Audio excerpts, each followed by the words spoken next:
అందరికీ నమస్కారం. మన ఛానల్లోకి స్వాగతం. హిందూ సంప్రదాయాల్లో దసరా నవరాత్రులు ఎంతో గొప్ప పండగ అని చెప్పుకుంటారు. మనం ఈ పండగను ప్రత్యేకంగా జరుపుకుంటారు. ఈ పండగల్లో అమ్మవారిని భక్తి శ్రద్ధలతో పూజిస్తే అమ్మవారి యొక్క అనుగ్రహం మనపై, మన కుటుంబంపై ఎల్లప్పుడూ మనపై ఉంటుంది. అలాగే సాధారణంగా ప్రతి సంవత్సరం నవరాత్రులు 9 లేదా 10 రోజులు మనం జరుపుకునేలా వస్తాయి. కానీ ఈ సంవత్సరం 2025 సంవత్సరంలో మాత్రం ఒక ప్రత్యేకత ఉంది. 11 రోజుల పాటు, ఒక 10 సంవత్సరాల క్రితం వచ్చినటువంటి 11 రోజుల పాటు అమ్మవారిని పూజించే శుభ అవకాశం మనకి దక్కబోతోంది. ఈసారి శరన్నవరాత్రులు సెప్టెంబర్ 22 సోమవారం ప్రారంభమై ఆగస్టు 2వ తేదీ వరకు దసరా రోజు ముగుస్తాయి.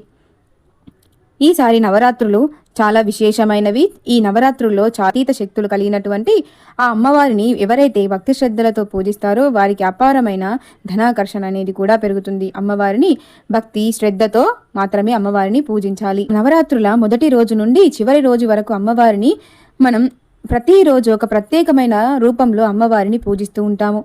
ప్రతిరోజు ఒక ప్రత్యేకతను కలిగి ఉంటుంది. ప్రతిరోజు పూజా విధానం, అమ్మవారి అలంకరణ, నైవేద్యాలు అన్నీ కూడా విశేషమని కూడా చెప్పుకోవచ్చు.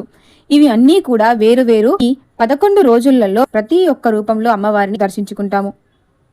ఈ 11 రోజులలో ప్రతి ఒక్కరు కూడా ఇంట్లో కానీ లేదా దేవాలయాల వెళ్ళి అమ్మవారిని భక్తి శ్రద్ధలతో పూజిస్తే మహా ఫలితాలు అనేవి లభిస్తాయి. ఇది చాలా విశేషమైనటువంటి రోజులని కూడా చెప్పుకోవచ్చు. ఈ శరన్నవరాత్రుల్లో అతీత శక్తులు కలిగినటువంటి ఆ అమ్మవారిని, ఆ దుర్గాదేవిని ఎవరైతే భక్తి శ్రద్ధలతో పూజించాలి. మొదటి రోజు సెప్టెంబర్ 22 సోమవారం రోజు రాబోతోంది.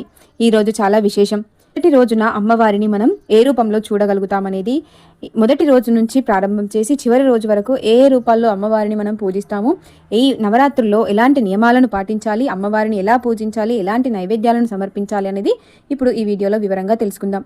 ముందుగా మన ఛానల్ని ఎక్కడ కూడా స్కిప్ చేయకుండా, ముందుగా మన ఛానల్ సబ్స్క్రైబ్ చేసుకునే వాళ్ళు సబ్స్క్రైబ్ చేసుకోండి. ఈ వీడియోని ఇక్కడ కూడా స్కిప్ చేయకుండా పూర్తిగా చూడండి. అప్పుడే మేము ఏం చెప్తున్నామో మీకు పూర్తిగా అర్థమవుతుంది. అలాగే వీడియోలోకి వస్తే మొదటి రోజు సెప్టెంబర్ 22 సోమవారం అనేది ప్రారంభం కాబోతుంది. ఈ రోజు అమ్మవారు బాల త్రిపుర సుందరి దేవిగా దర్శనమిస్తారు మనకు. ఈ రోజు పూజిస్తే సంతాన ప్రాప్తి కోసం ఎదురు చూస్తున్న వారికి సంతాన ప్రాప్తి అనేది కలుగుతుంది. జీవితంలో ఆటంకాలన్నీ కూడా తొలగిపోతాయి. అలాగే ఈ పూజకు గులాబీ రంగు చీరను కట్టుకొని అమ్మవారికి గులాబీ రంగు చీరను కట్టి అమ్మవారిని చక్కగా అలంకరించి ఎరుపు రంగు పూలతో చక్కగా అలా అమ్మవారిని అలంకరించుకోవడం చాలా విశేషం. అదేవిధంగా నైవేద్యంగా నిమ్మరసము, అలాగే చక్కెర లేదంటే బెల్లాన్ని లేదా బెల్లంతో చేసిన పరమాన్నాన్ని నైవేద్యంగా సమర్పించడం చాలా విశేషం. అలాగే ఈ మొదటి రోజున మనం జపించాల్సినటువంటి మంత్రం ఏమిటో ఇప్పుడు తెలుసుకుందాం. ఓం శ్రీ బాల త్రిపుర సుందరే, ఓం శ్రీ బాల త్రిపుర సుందరే నమః, ఓం శ్రీం బాల త్రిపుర సుందరీ దేవ్యై నమః. ఈ మంత్రాన్ని జపిస్తూ అమ్మవారిని పూజించడం వలన ఈరోజు పొరపాటున అమ్మవారి యొక్క కృపా కటాక్షాలు మీపై, మీ పిల్లలపై కలుగుతుంది. ఈరోజు పొరపాటున కూడా చల్లని పదార్థాలను అస్సలు తీసుకోకూడదు. ఈరోజు అమ్మవారిని ఖచ్చితంగా గులాబీ రంగు చీరని కట్టి అమ్మవారిని చక్కగా అలంకరించుకోవడం చాలా విశేషం. అలాగే మరుసటి రోజు రెండో రోజు సెప్టెంబర్ 23 మంగళవారం రాబోతుంది. ఈరోజు అమ్మవారును గాయత్రి దేవిగా మనం పూజిస్తాము. ఈరోజు అమ్మవారిని నారింజ రంగు చీరతో అలంకరించి కమలం పువ్వులతో అమ్మవారిని చక్కగా అలంకరించుకోవాలి. నిమ్మకాయ పులిహోర అనేది ప్రసాదంగా చెప్పవచ్చు. ఈ రోజు అమ్మవారిని చక్కగా ఒక నిమ్మకాయల దండను తీసుకొని అమ్మవారిని అలంకరించుకోవాలి. అదేవిధంగా ఓం శ్రీం గాయత్రి మాత్రే నమః అనే మంత్రాన్ని జపిస్తూ ఈరోజు చక్కగా అమ్మవారిని పూజించడం చాలా విశేషం. ఈరోజు తినకూడని పదార్థాలు వంకాయ అస్సలు రెండవ రోజు అస్సలు తినకూడదు. అలాగే మూడవ రోజు సెప్టెంబర్ 24 బుధవారం రోజు మనకి రాబోతుంది. ఈ రోజుకు అమ్మవారు అన్నపూర్ణదేవిగా మనకి దర్శనమిస్తారు. ఈ రోజు అమ్మవారిని విశేషంగా గంధం రంగు చీరతో అలంకరించాలి. అదేవిధంగా మల్లె పువ్వులతో పూజ చేయాలి. చక్కగా మల్లె పువ్వులను పెట్టి అమ్మవారిని చక్కగా అలంకరించుకోవాలి. ఈరోజు నైవేద్యంగా దద్దోజనం, కొబ్బరి అన్నం లేదా గారెలు కానీ ఏదో ఒకటి మనం నైవేద్యంగా సమర్పించడం విశేషం. ఈరోజు మంత్రం ఓం శ్రీ అన్నపూర్ణదేవ్యై నమః, ఓం శ్రీం అన్నపూర్ణదేవ్యై నమః అనే మంత్రాన్ని చదవాలి. ఈ మంత్రాన్ని జపిస్తూ పూజ చేయడం చాలా విశేషం. ఈరోజు తినకూడని ఆహార పదార్థాలు, మిగిలిన వాటిని మనం ఆహారంగా అసలు తీసుకోకూడదు. వెల్లుల్లి, ఉల్లిపాయ ఈ వస్తువులను మూడవ రోజు తీసుకోకూడదు. అదేవిధంగా 4వ రోజు సెప్టెంబర్ 25 గురువారం రోజు రాబోతుంది.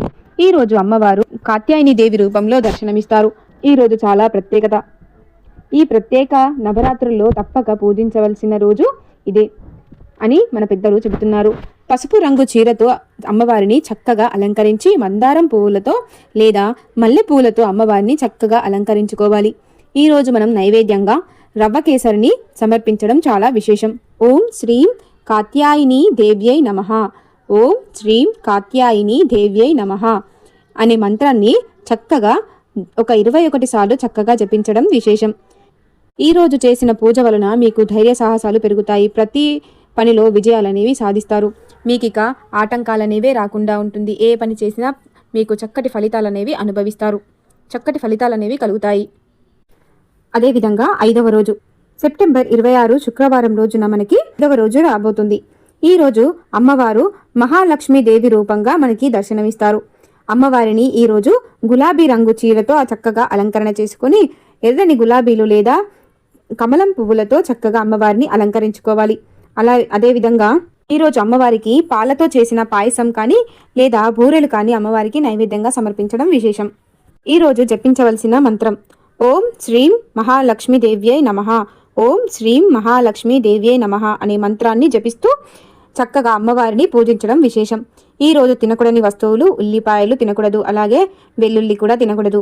మహాలక్ష్మి పూజిస్తే చక్కటి అఖండ ఐశ్వర్య ప్రాప్తి అనేది కలుగుతుంది. అదేవిధంగా 6వ రోజు సెప్టెంబర్ 27 శనివారం రోజు రాబోతుంది. ఈ రోజున అమ్మవారు మనకి లలిత త్రిపుర సుందరి రూపంలో మనకి అమ్మవారు దర్శనమిస్తారు. ఈ అమ్మవారిని గులాబీ పువ్వులు లేదా ఎరుపు రంగు పువ్వులతో చక్కగా అలంకరించుకోవాలి. అదేవిధంగా అమ్మవారిని గులాబీ రంగు చీరలతో లేదా ఎరుపు రంగు చీరతో అమ్మవారిని చక్కగా అలంకరించుకోవాలి. పువ్వులు, నగలు, నిమ్మకాయలతో మాలలు చక్కగా చేసి అమ్మవారిని చక్కగా అలంకరించుకోవాలి. ఈరోజు అమ్మవారికి నైవేద్యంగా పులిహోర లేదా అల్లంతో చేసిన గారెలను సమర్పించడం విశేషం. ఈరోజు జపించవలసిన మంత్రం ఓం శ్రీం లలితాదేవ్యై నమః, ఓం శ్రీం లలితాదేవ్యై నమః అనే మంత్రాన్ని చదవడం జపించడం చాలా విశేషం. ఈరోజు ఉసిరికాయలను అసలు తినకూడదు. 7వ రోజు సెప్టెంబర్ 28 ఆదివారం రోజు రాబోతుంది. ఈరోజు అమ్మవారు మనకి మహాచండీ దేవిగా మనకి దర్శనమిస్తారు. ఈరోజు అమ్మవారును పసుపు రంగు చీరలతో చక్కగా అలంకరించుకొని పసుపు రంగు పూలతో చక్కగా అమ్మవారిని అలంకరించుకొని పూజించుకోవాలి. చలివిడిని ఈరోజు అమ్మవారికి నైవేద్యంగా చలివిడి మరియు వడపప్పును నైవేద్యంగా సమర్పించడం విశేషం. ఈరోజు పూజ చేస్తే శత్రువుల పీడలు అనేవి కూడా తొలగిపోతాయి. మనకున్న నరదృష్టి కూడా తొలగిపోతుంది. అమ్మవారి యొక్క కృపా కటాక్షాలు కలిగి మన ఇంట్లో ఉన్న వారందరూ సుఖశాంతులతో ఉంటారు. అలాగే 8వ రోజు సెప్టెంబర్ 29 సోమవారం రోజున సరస్వతి దేవిగా పూజలు జరుపుకుంటుంది. ఆ అమ్మవారు విశేషమైన రూపంలో అమ్మవారు మనకు దర్శనమిస్తుంది. ఈ రోజు సరస్వతి దేవి రూపంలో అమ్మవారు మనకు దర్శనమిచ్చి మన పిల్లలకి మన కుటుంబ సభ్యులకి చక్కటి ఆశీర్వాదాన్ని కలిగిస్తుంది. ఈ రోజు అమ్మవారిని చక్కగా అలంకరించుకొని తెలుపు రంగు చీరను కట్టి చక్కగా అమ్మవారిని అలంకరించుకొని రంగు పూలను సమర్పించి అమ్మవారిని చక్కగా అలంకరించుకోవడం చాలా విశేషం. ఈ రోజు అమ్మవారికి దద్దోజనాన్ని నైవేద్యంగా సమర్పించడం చాలా విశేషం. అమ్మవారికి సమర్పించిన నైవేద్యాన్ని తర్వాత పూజ పూర్తయిన తర్వాత మన ఇంట్లో ఉన్న పిల్లలకి పెట్టడం, అది అమ్మవారి యొక్క ఆశీస్సులు వారిపై కలుగుతాయి.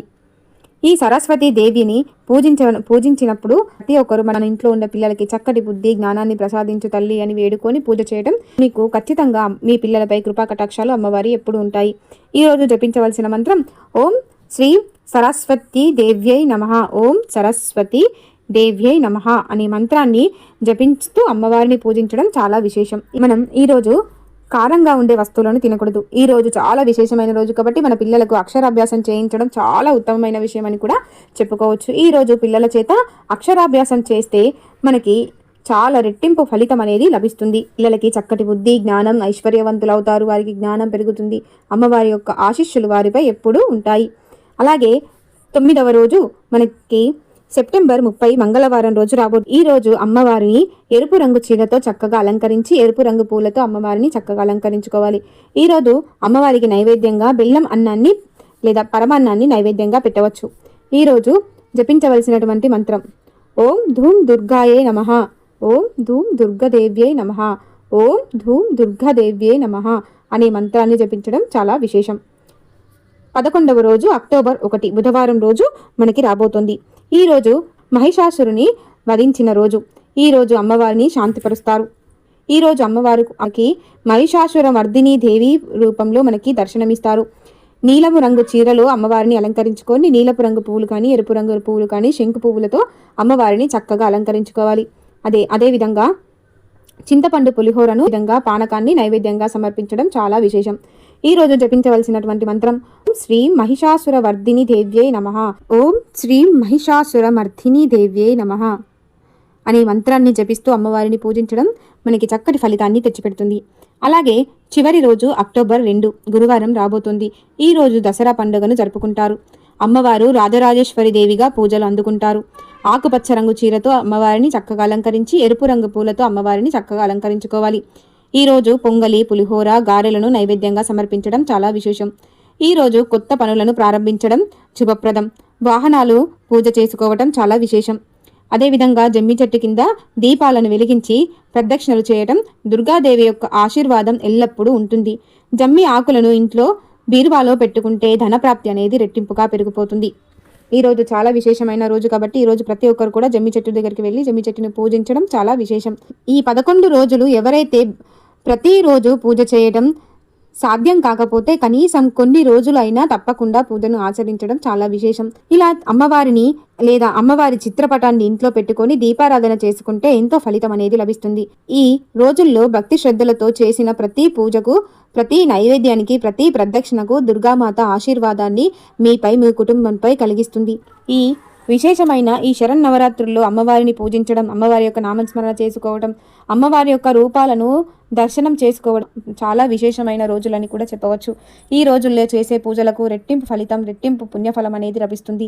కాబట్టి ప్రతి ఒక్కరు కూడా భక్తి శ్రద్ధలతో అమ్మవారిని పూజించండి. అమ్మవారి యొక్క కృపా కటాక్షాలు మీపై, మీ కుటుంబంపై ఎల్లప్పుడూ ఉంటాయి. అదేవిధంగా ఈ వీడియో కనుక నచ్చినట్లయితే ఒక లైక్ చేయండి. జై దుర్గా భవానీ అని కామెంట్ చేయండి. మరిన్ని ఆధ్యాత్మిక విషయాలను తెలుసుకోవాలంటే మన ఛానల్ను సబ్స్క్రైబ్ చేసుకోవడం మర్చిపోకండి. ఈ శరన్నవరాత్రులు చాలా శక్తివంతమైనవి, చాలా ఐశ్వర్యాన్ని, ఆరోగ్యాన్ని తెచ్చిపెడుతుంది. కాబట్టి ఖచ్చితంగా అమ్మవారిని భక్తి శ్రద్ధలతో ప్రార్థిద్దాం.